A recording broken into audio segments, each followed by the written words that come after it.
All right, we are about 6 minutes out from totality, and the air is definitely starting to cool. It's just a sliver of the sunlight is making through. It's starting to dim enough that the lights here in this parking lot have started to turn on a little bit. In this video, I'm sharing the experience of capturing a total solar eclipse on a beautiful spring day in Arkansas, and sharing some of the strategies I used to capture my images. Let's get started.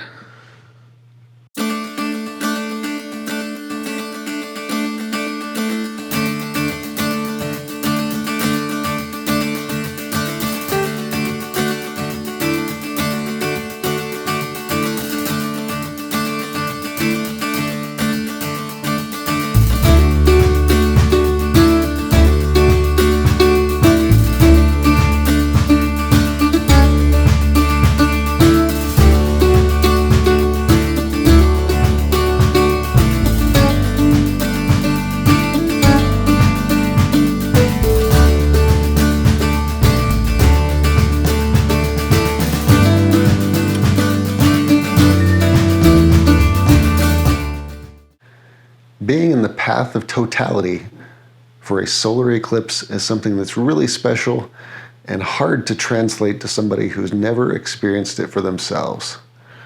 But in the spring of 2024, I had my first chance to have that experience. I traveled to Arkansas to put myself directly in the path, and in this video, I'm going to share some of my preparations for that event and some of the experience of going through it for myself, as well as sharing some of the images I captured. As we all look forward to the next total solar eclipse in 2026 in Europe, I hope sharing this experience with you can help you prepare for that one, or whatever your next solar eclipse experience may be. I know I'm looking forward to my next one.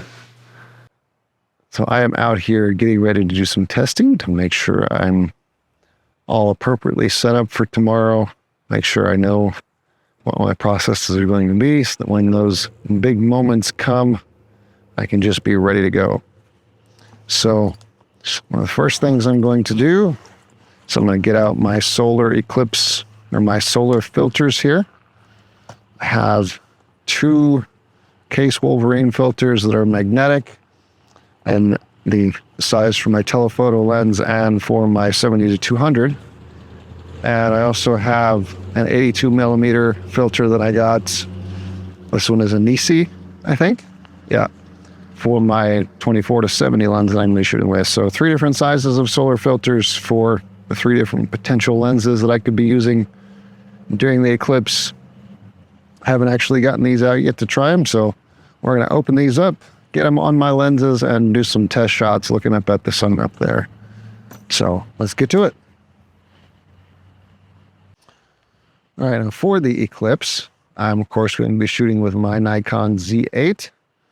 And on that, this is the old F-mount 500 millimeter f5.6 prime lens. So I'm going to get that set up and get the big solar filter on this one. I also got another Z8 from Nikon to be my secondary camera.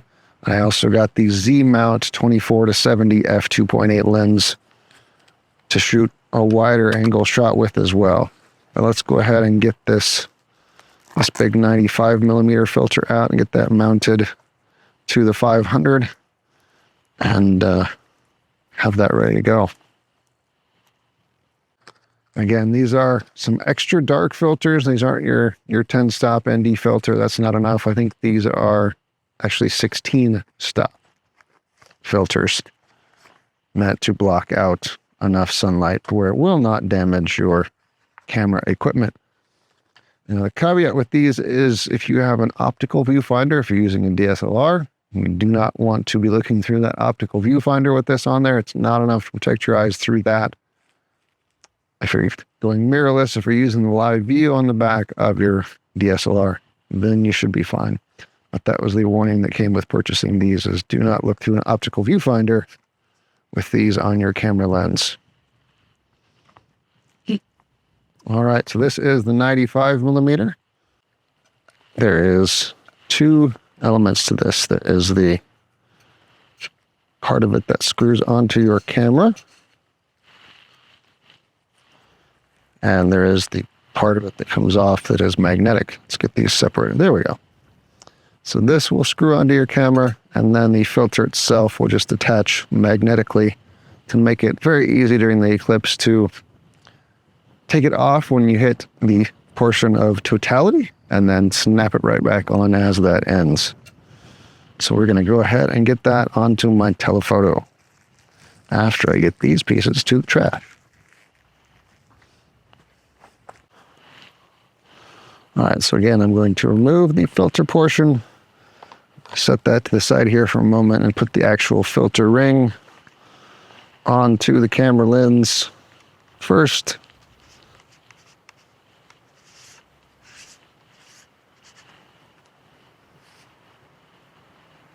Get that on there.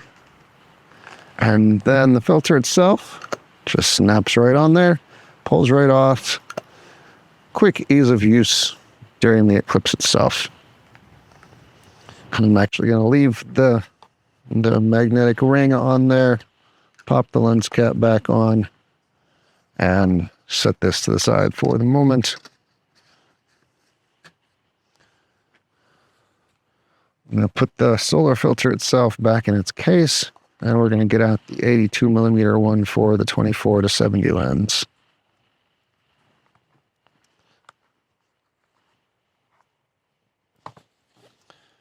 Now this one actually says 16.6 stops. So it's a 16.6 stop ND filter. In the case of this Nisi one, this one is not magnetic. I was not able to pick up a case Wolverine in this size, in this 82 millimeter filter size. B&H was out of them at the time I was making these purchases a couple months ago. So went with this one instead, so I would have one. And we'll get this opened up. Now this one, the Nisi one, actually comes with some instructions for it. It says the Nisi solar filter is not suitable eye protection for extended view of the sun or solar eclipses. So not meant to be your solar glasses. Do not hold this up to your eyes and look through it. Shoulder filter should be installed in front of the camera lens or telescope before trying to align it with the sun. Do not use an optical viewfinder when aligning your camera or telescope with the sun. It is recommended to use the live view feature of the camera for aligning it with the sun and for viewing. So this is the Loner Z8 that I got from Nikon, along with the 24 to 70 Z-mount lens attached. We're going to pop the lens hood off, get the lens cap off, and get this filter out and screw it on there. As I mentioned, this one is not magnetic. This is merely a screw-on filter. So we're going to put that on there.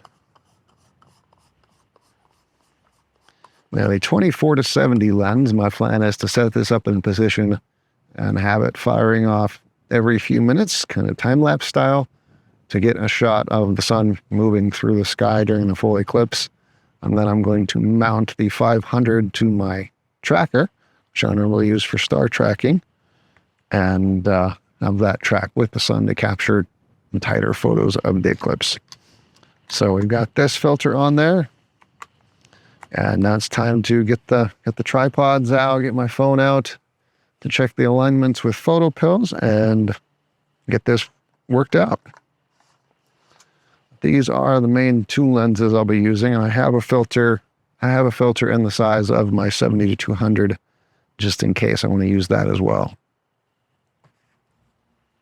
And that would also be one of the Case Wolverine, or Revolution, I guess, Case Revolution magnetic snap-on filters. All right, so I'm giving you a look at my phone here in photo pills, and we're using the augmented reality feature to take a look at where in the sky the sun is going to be tomorrow.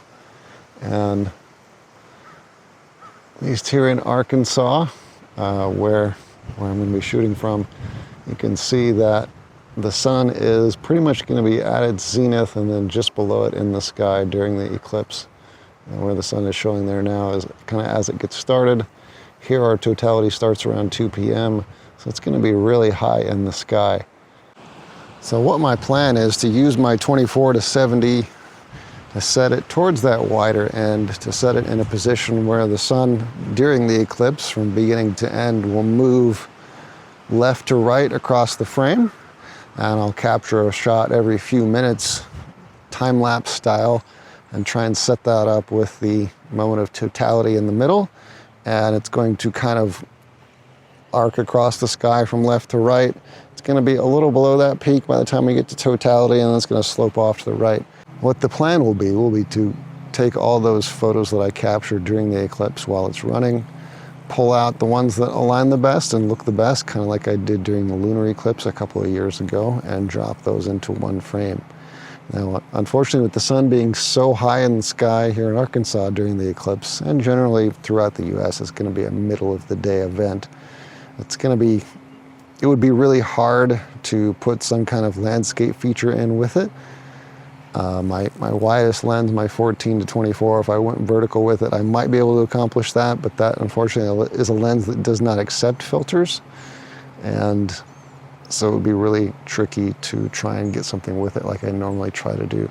So I think I'm just going to kind of use that arc in the sky to show it, and then I'll capture a shot during totality that shows kind of the darkened sky to use as the foreground, have that arc of the sun moving through, and put it all together and see what that looks like.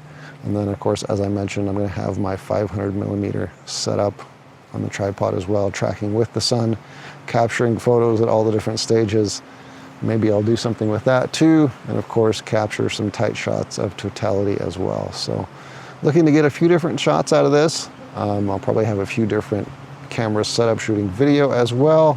Probably have my GoPro running on time-lapse, just kind of watching the whole event. Do some photos and videos on my phone, some with the solar glasses protecting that, just to have some quick stuff to share out right afterwards. And then of course we'll do this longer video afterwards. But let's get my gear out and do some test shots and stuff like that to see what all this looks like. On this tripod, we have the Z8 with the Z mount 24 to 70 lens.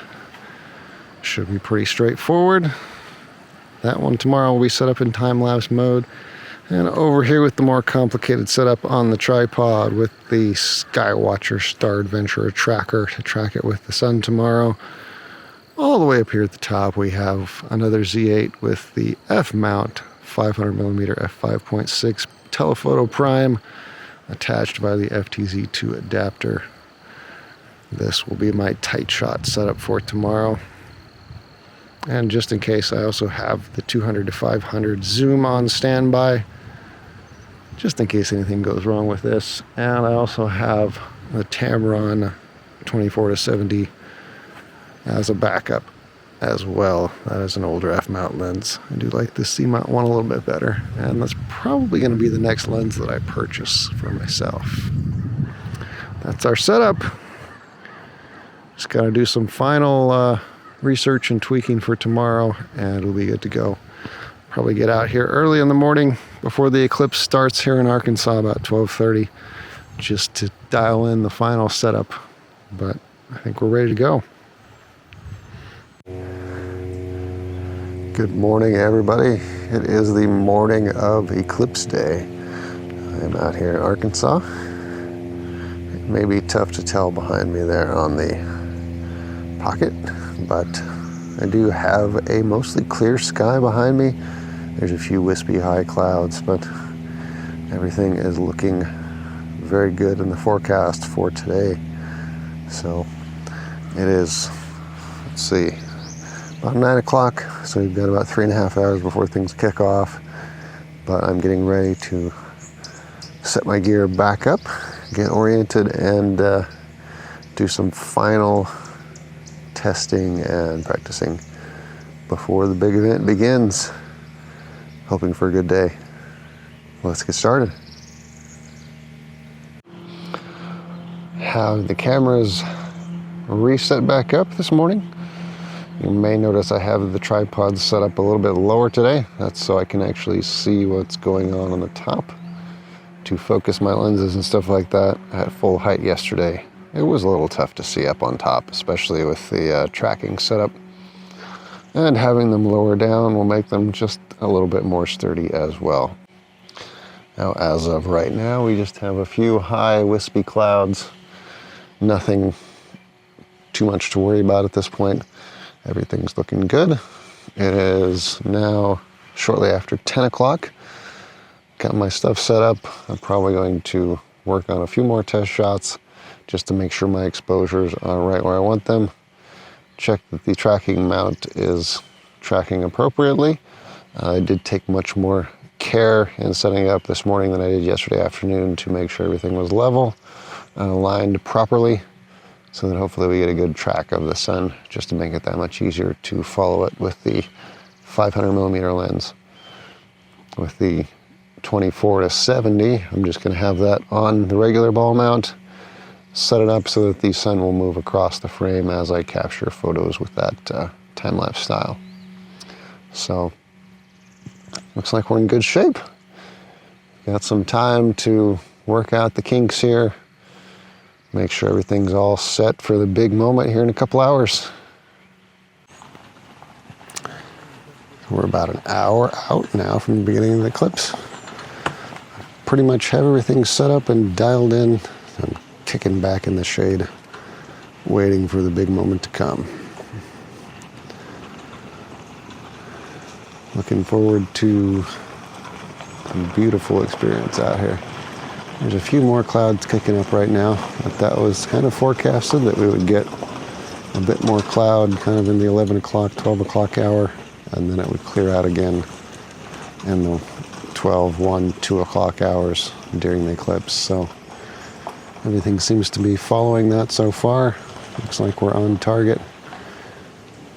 Just holding down my spot and waiting for it all to happen. Looking forward to this experience.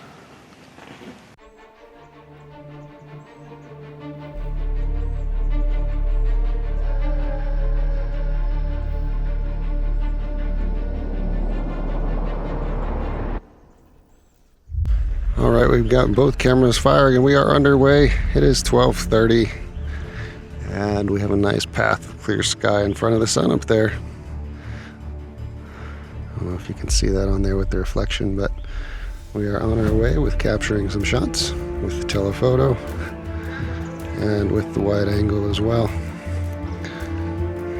And probably give it a little bit of time before I start the GoPro time lapse back here. We've got a pretty good crowd out here considering our remote location, but off we go. We have some wispy high clouds, but nothing too significant to block this out, so looking good. Alright, we are definitely into the partial phase. We do have some clouds passing through, but there's more blue sky to the west, so I think we're still good. The camera can still see through it. Let's see if I can get you a view on the screen on the back. There we go. You can definitely see the moon taking a bite out of it. So we're about halfway between the first and second contact right now. The sun's been a little bit in and out of the clouds up above us, but there is a nice big blue sky patch to the west as the clouds are moving across. So as we hit totality, I think we'll have a nice clear view of it. Still getting quite a few good pictures along the way.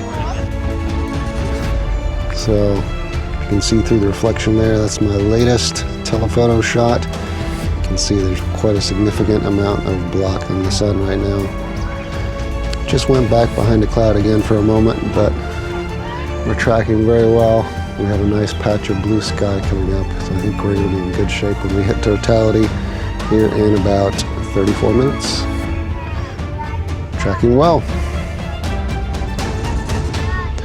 So we are about 20 minutes out now from the totality period of 3.5 minutes here at my location in Arkansas. It's a banana. It's starting to dim just a little bit as we get down to smaller and smaller amount of sunlight breaking through, but it's still fairly bright. Kind of reached that stage where it almost feels like you're wearing sunglasses or something like that in these last few minutes. But keeping an eye on the cameras, we got a nice clear spot of sky going on right now. Looking forward to the main event coming up here shortly. All right, we are about 6 minutes out from totality, and the air is definitely starting to cool. It's just a sliver of the sunlight is making through. It's starting to dim enough that the lights here in this parking lot have started to turn on a little bit. It's definitely that evening feel. We are 5 minutes away from totality. Getting close. This is the sliver of the sun that is left on the back of my camera shooting with the 500mm. Okay, we are about a minute and a half from totality. So I've taken my lens hoods off so I can get at my filters quickly as we do the switch over. But it's definitely getting darker.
All right, everybody, we just went through the phase of totality.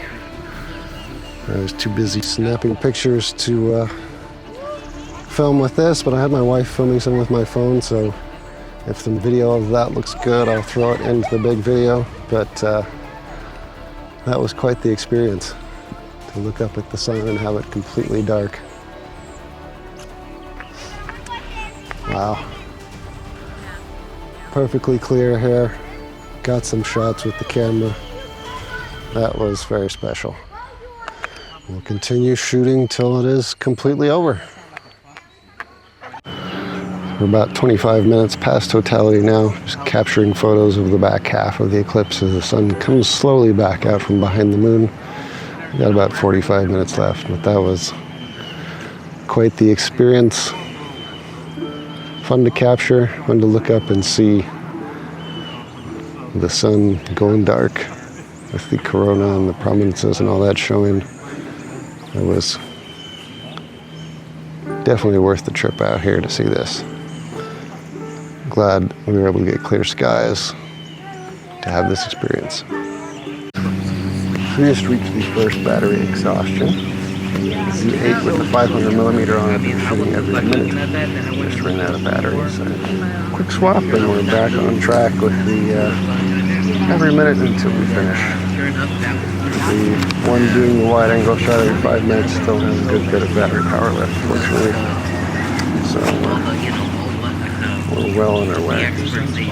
We've got about just under half an hour left. So fourth contact when the sun completely comes out from behind the moon again. But all nice and clear now to the finish line. The flood, right? All right, we have reached the end and the sun has returned to full power from out behind the moon. We're packing up and getting everything ready to go. But a beautiful experience here in Arkansas.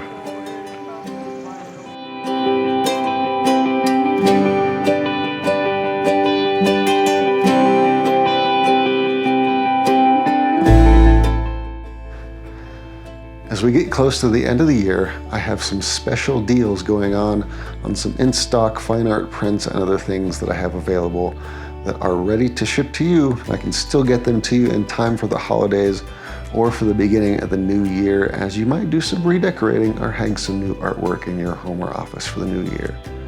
Let me show you some examples. This is one of my favorites. It's a 16 by 24 inch print on aluminum, ready to hang, of the Milky Way over Mount Blue Sky. This one is called Stars at the Summit, captured at Summit Lake. This is an old favorite called Mysterious Mountains, and I have this 12 by 18 inch canvas print, as well as a 24 by 36 inch plaque mounted print, both available and ready to ship. It's a classic of my collection, but it's still a favorite even today. This black and white image is called A Winter Walk in Rocky Mountain National Park, and this 16 by 24 inch canvas print is available and ready to ship. This one is called Winter Views at Lake Helene, and it is a 15 by 36 inch panorama plaque mounted fine art print, available and ready to ship. Now, all of these that I've shown here and talked about are 25% off through the end of the year. So reach out and get in touch with me directly to place the order for this and get this on its way to you to be ready to hang on your walls. And of course, don't forget that I still have a limited selection of my 2025 calendars available as well. These are just $20 right now. Get yours before they run out in time for the new year. Thank you for watching, and I'll see you next time.